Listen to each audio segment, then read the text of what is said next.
Ginpatutsadahan niya na ni Sorsogon Gobernador ngan senatorial candidate Chis Escudero ang naeksihir nga operasyon han mga kasino ngan online sabong ha aton dapit. Ini durantehan iya pagbisita ha sinirangan Visayas didahan una nga semana.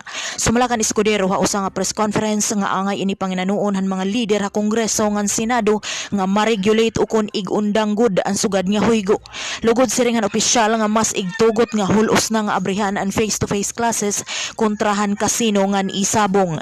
Suhestyon pa ni Escudero nga posible maging epekto hini ang nagpapadayon nga huygo online amuan maka-access iton kabataan nga diri ma-regulate ang limitasyon kontra mga ini. Iniin may kalabutan na natatabo nga pagkaengganyo ngan pagkalulon hiton pira nga kabataan na huygo diin na report nga nakakasulod na ini hinburob lang ha online. Kailangan lagyan ng regulasyon ng PAGCOR dahil PAGCOR nag-issue ng license na yan. Walang kapangyarihan ang probinsya, munisipyo at syudad sa isabong. Prangkisa ng PAGCOR yun at hindi nila kailangan kumuha ng anumang permit mula sa mga LGU.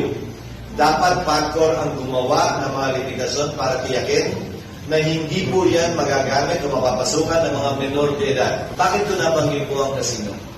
Kasino ang pinakamasamang uri ng sugal dahil buong araw, buong gabi hanggang madaling araw nandun ka. At isabong, parang ibang uri ng sugal tulad ng STL, pantaya mo, pwede ka na nga magtrabaho eh. Pero ang kasino, pati yun dapat suriin ng pamahalaan. Kasino man, isabong man, o anumang uri ng sugal, dapat tingnan at suriin ng ating pamahalaan sa susunod na administrasyon kung nararapat pa ba at hanggang saan dapat ito pahintulutan.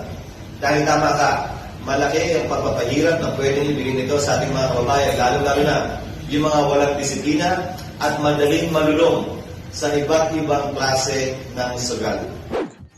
Parahan balitang waray gindadapigan, balansingan ugo pa kamatuuran, Maria Arlene Gabon, Eastern Visayas Journal.